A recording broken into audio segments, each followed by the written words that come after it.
हाँ, ऋषि कृपा सबरी के ऊपर। मतंग ऋषि रोज अपने कुटिया में ठाकुर जी की सेवा करते हैं।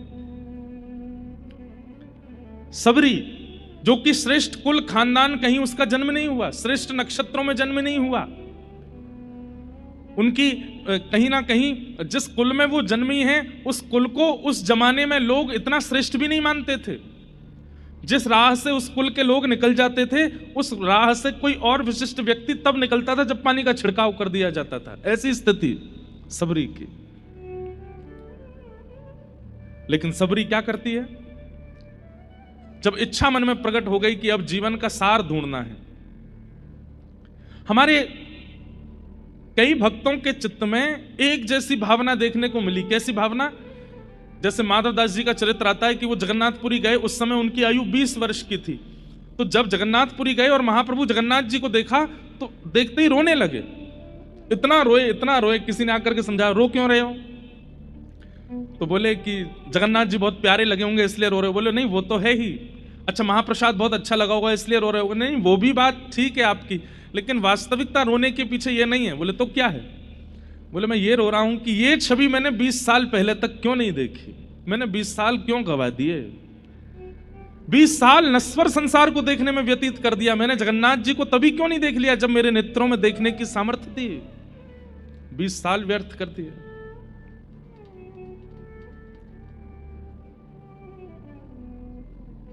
ऐसे ही सबरी के चित्त में भी एक त्याग आ गया कि मैंने जीवन व्यतीत कर दिया इस संसार में, ठाकुर जी से कब मिलूंगी।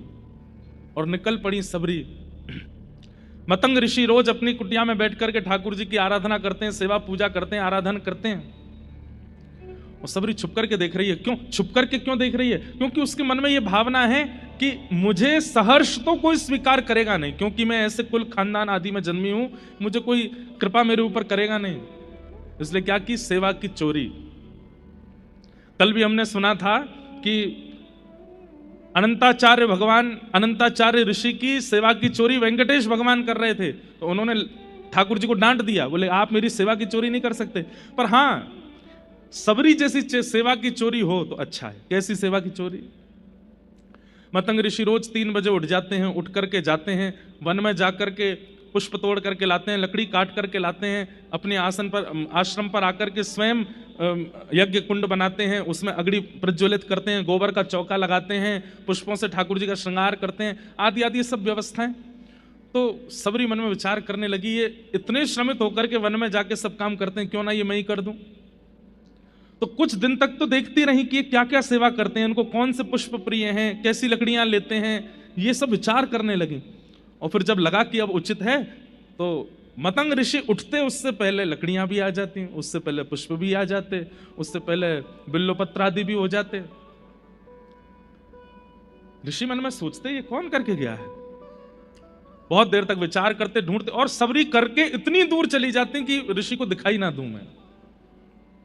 और फिर दूर बैठ करके केवल चिंतन करती, मुझसे अपराध तो नहीं हो रहा है ना, ये ठाकुर जी मैं अपराध की भागीदारी तो नहीं बनूंगी ना, बस मैं गुरुदेव मुझे स्वीकार करें उसकी मैं प्रतीक्षा नहीं कर रही हूं, मैं पहले ही उनकी सेवा कर रही हूं। मतंग ऋषि थोड़ी देर तो देखते, जब कोई नहीं मिलता तो सोचते अब पूजा तो करनी है, कर ही देते हैं। तो वही सामग्री फिर अपनी सेवा में प्रयोग में लेते। सबरी आकर के चुपचाप देखती कि मेरी सामग्री प्रयोग में आई कि नहीं। हमारे आपकी जैसी नहीं थी सबरी, ढिंडोरा पीट देते हैं सेवा करने से पूर्व, हम वहां से ये लाए हैं आपके लिए, महाराज जी आप ये यूज करते, अब से ये लीजिए। और वो सबको होता है।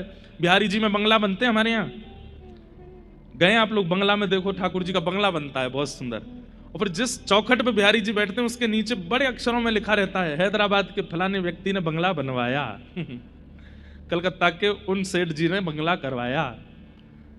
मान लीजिए आपकी सेवा भी ले ली, बंगला भी बना दिया, लेकिन बिहारी जी के नीचे नाम नहीं लिखा है, तो नाक मुंह सुकुड़ जाएंगे आपके।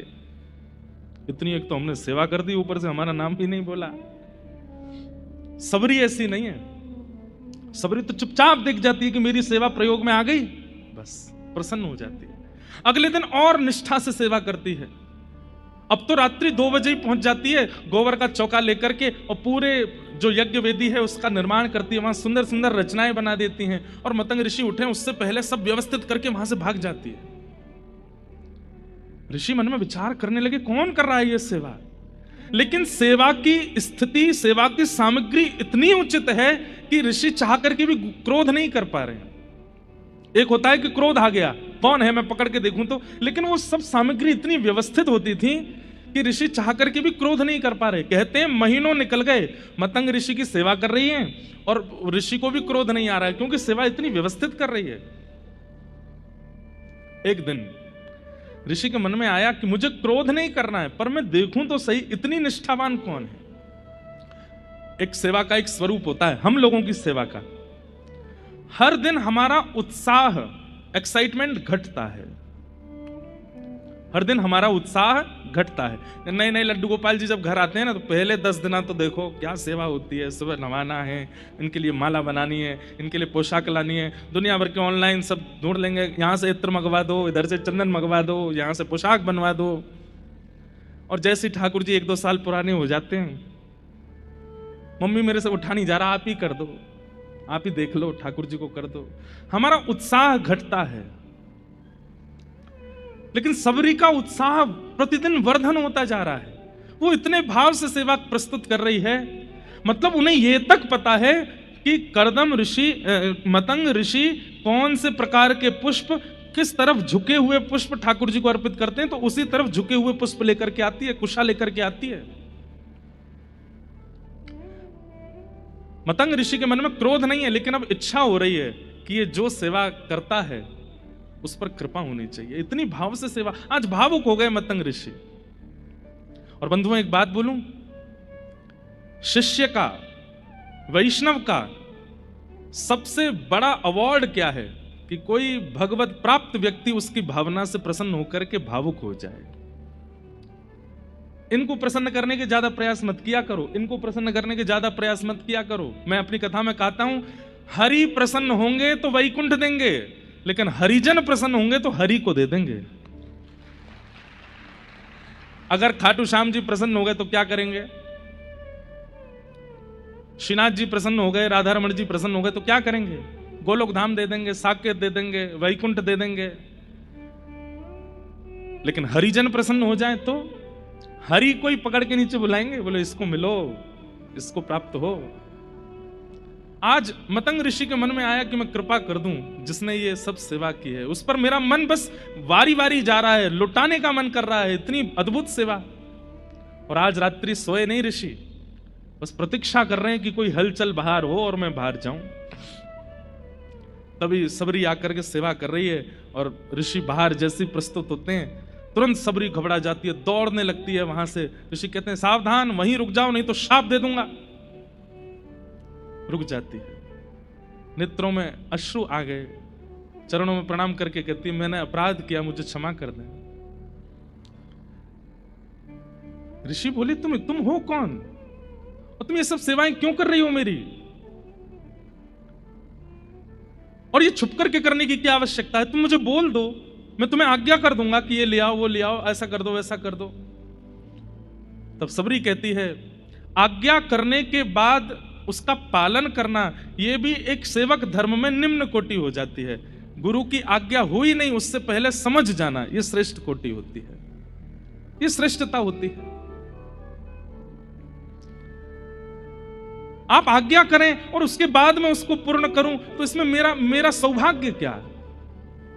आपका मुखमंडल देख करके मैं पहचान जाऊं कि आप क्या चाहते हैं, वो मेरी सेवा का धर्म है ना। ऋषि बोले मैं तुमसे बहुत प्रसन्न हूं, बहुत प्रसन्न हूं, अब मैं तुम पर कृपा करना चाहता हूं, अब तुम ये छुप करके मत करो, अब मैं आज्ञा करूंगा वैसे सेवा करो।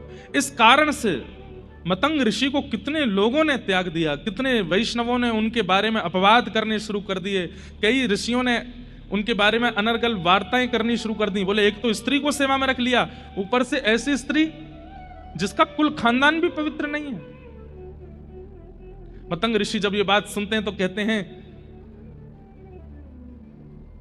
वह कुल धन्य नहीं जिस कुल को पूरी रामायण याद हो, पूरी मानस जी की चौपाइयां याद हो, पूरे भागवत जी के सदग्रंथ याद हो, वह कुल धन्य है, वह व्यक्ति धन्य है जिनके पास भले ही सब कुछ ज्ञान में ना हो लेकिन चित्त में भाव प्रकट है। समय आया और मतंग ऋषि एक दिन सबरी जी से कहते हैं, अब मेरे जाने का अवसर है, अब मैं जाऊंगा। रोने लगी सबरी, अब ऐसे मत कीजिए भगवान, आप चले जाएंगे तो मैं कहां जाऊंगी।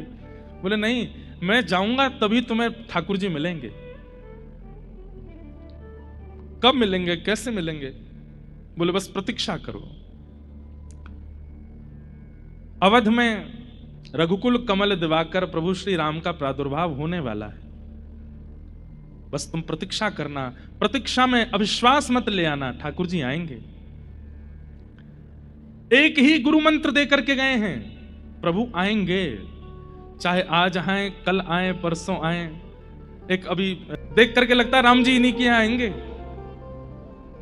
100 500 साल भजन करते करते संतों को हो गए, वो सबरी को देख करके कहते हैं कि तुम क्यों व्यर्थ ही अपना पूरा दिन व्यतीत करती हो, अभी हुआ ही कितना समय है तुमको कि ठाकुर जी तुम्हारे पास आए।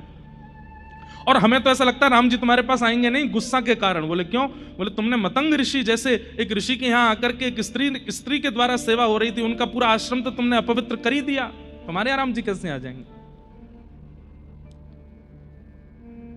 जिस दिन राम जी का आगमन हुआ दंडक वन में, सब संतों ने अपने घर के, अपने आश्रमों के बाहर गोबर के चौका लगाए हैं, सबने अपना आश्रम सजाया है। सबरी जी के चित्त में यह भावना नहीं है कि वो आए ही, उनको तो यह है कि वो किसी अन्य आश्रम में भी आएंगे तो मैं दूर से देख लूंगी, मुझे दिख जाएंगे, इससे बड़ा सौभाग्य क्या होगा। कहते हैं राघव जी जब पहुंचे हैं, सब संत खड़े हैं, हजार हजार वर्ष की तपस्या पूरी हो गई है जिनकी, वह भी खड़े हैं। सबको राघव जी दर्शन दे रहे हैं हाथ जोड़ करके, और सबके यहां जाकर के यही पूछते हैं, सबरी जी का आश्रम कहां है, मुझे सबरी जी से मिलना है।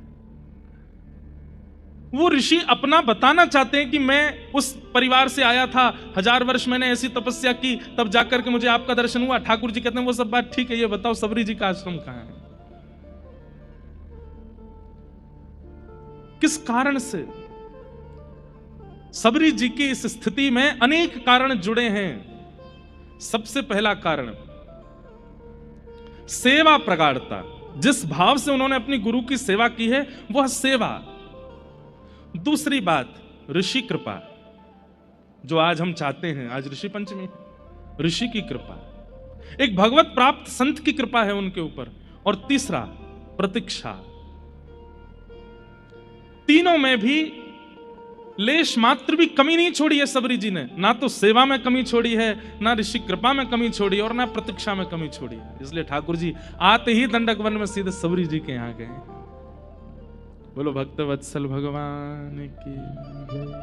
इसलिए आपका जन्म कुल अच्छा है, नक्षत्र अच्छे हैं, तिथि अच्छी है, समय अच्छा है, कुंडली बहुत अच्छी है, तो ये सब चीजें सोच करके ये विचार मत किया कीजिए कि आपकी कुंडली तो बढ़िया ही है, जन्म नक्षत्र बढ़िया है, दिशा अच्छी थी, माता पिता बढ़िया है, सब कुछ तो सब अच्छा ही होगा। नहीं, ऋषि कृपा, भगवत प्राप्त संतों की कृपा, वैष्णवों की कृपा, वह कृपा बहुत आवश्यक है। इसलिए कथा के बाद अपने अपने घर जब आप लोग जाएं तो जिन महापुरुषों को आप मानते ही हैं, नेत्र बंद करते ही कह दिया जाए कि भगवत प्राप्त कौन है, तो जो जो छवियां आपके चित्त में आने लग जाएं उन्हीं को इस सप्त ऋषि मान करके प्रणाम कर लीजिएगा, आपकी ऋषि पंचमी मंगल में हो जाएगी। नेत्र बंद करते ही किनका ध्यान आता है? और उनका ध्यान करना है जिनसे ठाकुर जी के थोड़े समीप पहुंचे हो, भले ही कभी प्रत्यक्ष नहीं देखा उनको, आधुनिक माध्यम से ही सुना है, उनको प्रणाम करो। और इस प्रकार ऋषि पंचमी को अपनी को पावन बनाइए। ऋषि कृपा, संत कृपा, भगवत कृपा, अरे भैया कहां तक कहें, संतन की कृपा हमारे लिए आवश्यक है, इतना ही ना है, ठाकुर जी भी संतों की कृपा मांगते हैं। कभी कभी ठाकुर जी भी संतों से याचना करते हैं कि हम पर कृपा कर दो। ऐसे पावन ऋषि पंचमी की आप सबको शुभकामना। आइए भागवत जी के प्रथम स्कंद में हम लोग प्रवेश करते हैं। जन्माद्यस्य तोन्वयादितरतः चार्थे स्ववेग्यस्वराट् तेने ब्रह्म हृदय आदि कवये मुह्यन्ति यत्सूरयः तेजो वारिमृदां यथा विनिमयो यत्र तृषैर्गो। भागवत जी का प्रथम श्लोक है। अनेक अर्थ इस श्लोक के किए जाते हैं आचार्यों के द्वारा, पर बहुत सहजता से आपको समझ में आ जाए इसलिए मैं कृष्ण लीला परक अर्थ कर दूं। संपूर्ण कृष्ण लीला एक ही श्लोक में है। जन्माद्यस्य यतोऽन्वयाद् इतरतः। जो ठाकुर जी जन्म लिए कहां? देवकी वसुदेव के यहां, लेकिन जन्म लेकर के कहां चले गए? अन्वयाद् इतरतः, गोकुल चले गए, नंद यशोदा के पास चले गए। जन्म लिए देवकी वसुदेव के यहां, लेकिन पालन पोषण के लिए पहुंच गए नंद यशोदा के पास। और वहां जाकर के क्या कर रहे हैं? बोले चार्थे स्वविज्ञ स्वराट। अर्थों के स्वरूप को जो विज्ञ हैं, अनविज्ञ नहीं है, मतलब जानते हैं।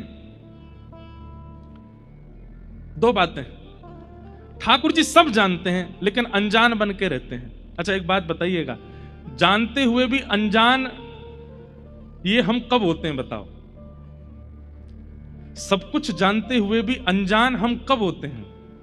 जब हमारा प्रेमी सामने होता है। कब? जब प्रेमी सामने होता है। प्रेमी का मतलब कोई लड़का लड़की ही नहीं होता है। अब मान लीजिए बहन का छोटा सा लाला है, 1.5-2 साल का लाला है, वो जब सामने होता है वो भी तो प्रेमी है हमारा। उसके सामने कैसे हो जाते हैं? हम अनजान हो जाते हैं। तो फिर कई लोग उससे खेलेंगे, अच्छा ये क्या है? हम जानते नहीं है, हम तो जानते हैं। अच्छा हमें तो पता ही नहीं ये क्या है। पर वो बालक अले ये तो वो है ऐसे कहता है, आपको तो कुछ भी नहीं पता। क्यों करते हैं हम? प्रेम का ये स्वरूप होता है कि जब प्रेमी सामने होता है तो हम अनजान बन जाते हैं, जानते हुए भी। ऐसे ही ठाकुर जी ने व्रज में आकर के क्या किया? बोले चार्थे स्वविज्ञ स्वराट। सब अर्थों में विज्ञ हैं लेकिन अनविज्ञ की भांति लीला कर रहे हैं। कैसी अनविज्ञता? सुनो। दहली लांघी न जाए मुंह पे, दहली लांघी न जाए। ठाकुर जी रो रहे हैं, यशोदा मैया के सामने जाके रो रहे हैं। मैया बोली लाला का भयो? बोले मैया ये दहली है ना जे बड़ी बेकार है। बोले क्यों? नंद बाबा ते लंघवाए ले, दाऊ दादा ते लंग। आप लोग समझ रहे हैं दहली किसको कहते हैं? क्या कहें उसको? चौखट। घर में चौखट होती है ना, अब आजकल तो नहीं होती हैं। पुराने घरों में जाओ, मंदिरों में जाओ, यहां पे दक्षिण में मंदिरों में जाओ, कितनी ऊंची ऊंची चौखट होती हैं। लोग बाग उन पर चढ़ते भी नहीं है, उनको लांग करके जाते हैं। अब इसके पीछे भी कोई प्रथा तो है ही है, क्योंकि जब कहीं प्रवेश होता है ना तो देवी देवताओं को चौखट पे ही पूजन किया जाता है, इसलिए वो पवित्र मानी जाती है। इसलिए कई लोग उसको लांघते हैं, उस पर चढ़ते नहीं है। तो ठाकुर जी शिकायत कर रहे हैं मैया ते। बोले नंद बाबा ते लंघवाए ले अपने आप पे, यशोदा मैया तुम ते लंघवाए ले, दाऊ दादा लांग जाए आकू। और कहां तक कहूं, गैया बछिया बछड़ा सबरे लांग जाए आकू। और जैसे ही मैं जाऊं जे ऊंची है जाए, मुंह ना लांगी जाए। ब्रह्मा जी इस लीला को देख करके कह रहे वाह, बामन बन के गए थे कहां? बलि के यहां। और जैसी बलि ने कहा कि वरदान मांगिए तो कहते हैं 3 पग जमीन चाहिए, वो भी अपने पैरों से नापूंगा। और जैसे 3 पग जमीन का वरदान देते हैं तो बोले इतने विराट हो गए, 3 लोकों को 2 पैर के बीच में नाप लिया ठाकुर जी ने। पहला चरण पृथ्वी लोक पर है और दूसरा चरण ठाकुर जी का स्वर्ग लोक में है, और सब पार करके वैकुंठ तक पहुंच गया। मतलब एक बार पैर लंबे करने में जो 3 लोक नाप लेते हैं, वो यहां यूं कह रहे हैं कि मुंह पे दहली लांघी ना जाए। क्यों? प्रेम। प्रेम में तो व्यक्ति अनजान बन के बैठता है कि नहीं मुझे तो कुछ पता ही नहीं है, मैं तो कुछ जानता ही नहीं हूं। जो सर्वगुण संपन्न होकर के प्रेम में प्रस्तुत होता है वो प्रेमी नहीं है। ये प्रेमी का एक लक्षण है। अपने प्रेमी को परख लीजिएगा। और भैया हमारी बातन को छोरा छोरीन में ही मत ले जाया करो। प्रेमी का मतलब छोरा छोरीन का ही थोड़ी होता है, लड़का लड़की का ही थोड़ी होता है।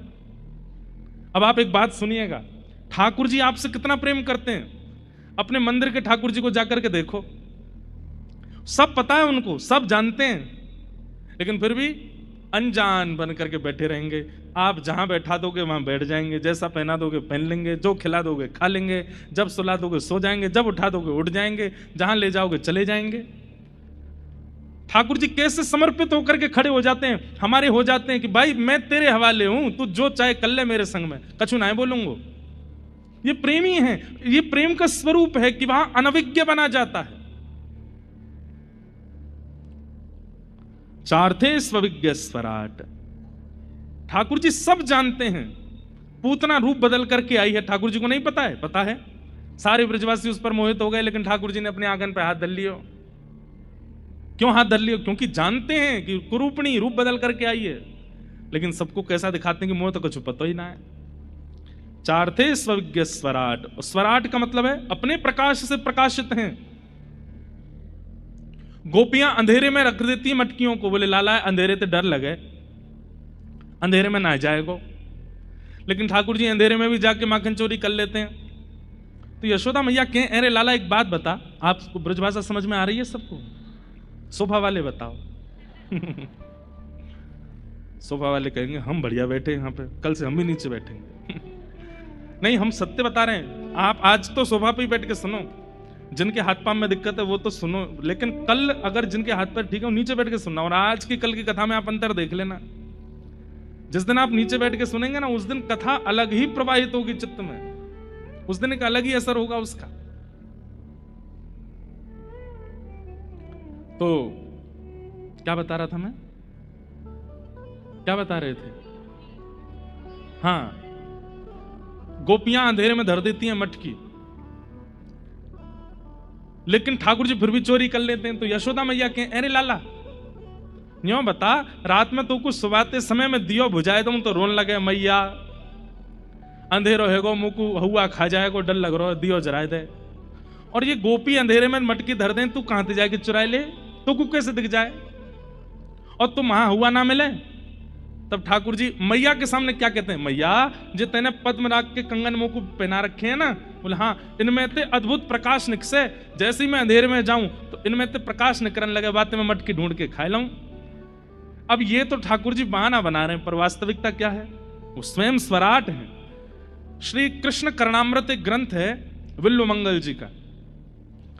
विल्व मंगल जी उस कृष्ण करणामृत ग्रंथ में एक श्लोक में कहते हैं, ठाकुर जी जितनी घने सघन वन में जाते हैं, प्रकाश से जितने घने वन में चले जाते हैं, जहां सूर्य का प्रकाश जाता भी नहीं हो, उतने ठाकुर जी सुंदर लगने लगते हैं। इसलिए किशोरी जी ठाकुर जी को निकुंज में ही रखती हैं। कभी भी आपने ये नहीं सुना होगा धूप बिहारी। कौन से बिहारी? कुंज बिहारी, निकुंज बिहारी। ठाकुर जी जितने सघन वन में प्रवेश करते हैं, जितने घने जंगल में प्रवेश करते जाते हैं, किशोरी जी कहते हैं जितने घने जंगल में श्री कृष्ण प्रवेश करते हैं उतने सुंदर होते चले जाते हैं। क्यों? क्योंकि फिर सूर्य के प्रकाश से उनका रूप नहीं दिख रहा है, वो अपने प्रकाश से दिखते हैं। स्वराट। कृष्ण करणामृत में श्री विल्व मंगल जी कहते हैं, ठाकुर जी का वर्ण काला नहीं है, ठाकुर जी काले नहीं है। ठाकुर जी का वर्ण कैसा है? बोले नील मणि के जैसा है। और मणि सूर्य में प्रकाशित नहीं होती, मणि अंधेरे में ही प्रकाशित होती है। इसलिए आपके दक्षिण भारत में मंदिरों में ठाकुर जी के दर्शन जो है दिया में ही होते हैं। कभी जाइए त्रिवेंद्रम या किसी भी मंदिर में चले जाओ, सब जगह वही है, दिया में ही हूं मैं। अरे तिरुपति देखो, तिरुपति जी में तो कितने भीतर होते हैं ठाकुर जी, वो दिया में ही दिख रहे होते हैं। दिया से दिख तो नहीं, लेकिन वास्तविकता यह है कि वो उनके स्वयं के प्रकाश में दर्शन होता है। लगता है कि यहाँ साक्षात ठाकुर जी खड़े। हमारे बिहारी जी वृंदावन में आज भी दिया में ही विराजते हैं। जब बंगला बनता है तो बाहर आते हैं तो लाइट वाइट में दर्शन हो जाते हैं, नहीं तो गर्भगृह में बिहारी जी आज भी दिया ही जलता है, वहां पे लाइट नहीं है। कितने मंदिर ऐसे हैं हमारे वृंदावन में, आज भी वहां पर दिया में ही ठाकुर जी के दर्शन होते हैं। क्यों? क्योंकि ठाकुर जी का जो स्वरूप है वो जितने घनघोर अंधेरे में जाते हैं उतने ज्यादा प्रकाशित होते चले जाते हैं। स्वराट। तेने ब्रह्म हृदय आदि कवये मुह्यन्ति यत्सूरय। ब्रह्मा को जिन्होंने अपनी लीला के द्वारा आनंदित किया, सबको कथा पता है। ब्रह्मा जी जब सखाओं का हरण करके चले गए तो ठाकुर जी ने फिर ब्रह्मा जी के मोह को दूर किया।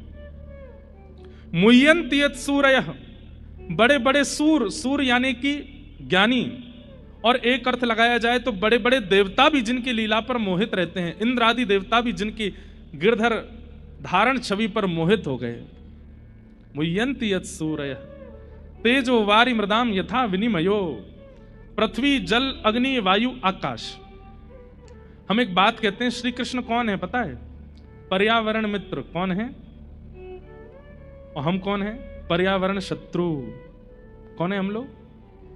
जो हैं वो स्वीकार कीजिए, हम पर्यावरण शत्रु हैं और श्री कृष्ण पर्यावरण मित्र हैं।